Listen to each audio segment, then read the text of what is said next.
The Kennedy Center has never been just a concert hall. It's the cultural heartbeat of this nation. It sets the tone for what we value, what kind of stories we want to tell about ourselves, and what kind of country we want to be. Presidents come and go, but the Kennedy Center has stayed above the fray. Until now. Now, its very purpose is being rewritten. The entire board, erased. In its place, a hand-picked group of loyalists, their first order of business, to elect the very person who appointed them chairman. And with that, the tone is set. His Kennedy Center will not reflect the people or this nation. It will reflect MAGA. And his first declaration for the Kennedy Center, no more woke. A phrase as deliberately vague as Senator McCarthy's un-American activities. Because, like McCarthyism, this is not about one single ideology. This is about control.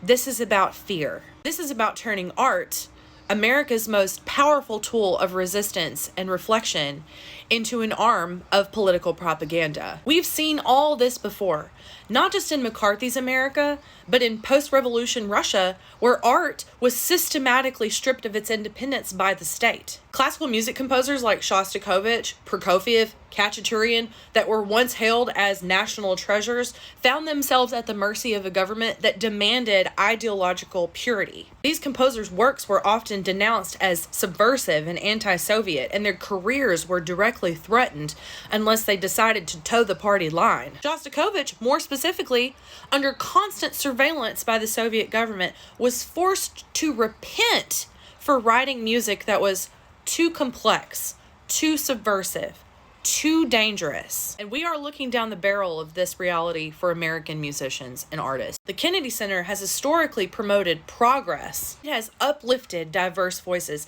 platformed challenging ideas, and shaped the cultural conversation of America for generations. This hostile takeover of the Kennedy Center is not just about silencing dissenting voices. It's about erasing entire communities from America's cultural narrative. The first targets of any authoritarian crackdown on the arts is always going to be marginalized communities, LGBTQIA artists, specifically trans creators, women, black and brown artists and musicians. By gutting an institution that has historically uplifted these marginalized voices, this administration is laying the groundwork for an arts landscape that only serves the elite and the most powerful in this country. In its place, we will see state-sponsored propaganda masquerading as culture and art. Works of art that only serve to uplift the leader's ideology. For example, the Nazi propaganda films like Triumph of the Will that are created not to challenge but simply to glorify a regime. This is not just about getting rid of woke at the Kennedy Center. This is about rewriting the narrative and silencing the voices that are naturally there to shape American culture, and replacing those voices with one voice at the very top,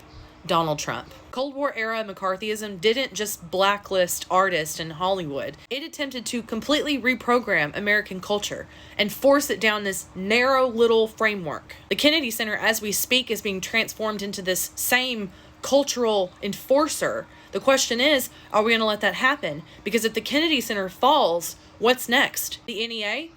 Public broadcasting? The arts in public schools? There is no limit.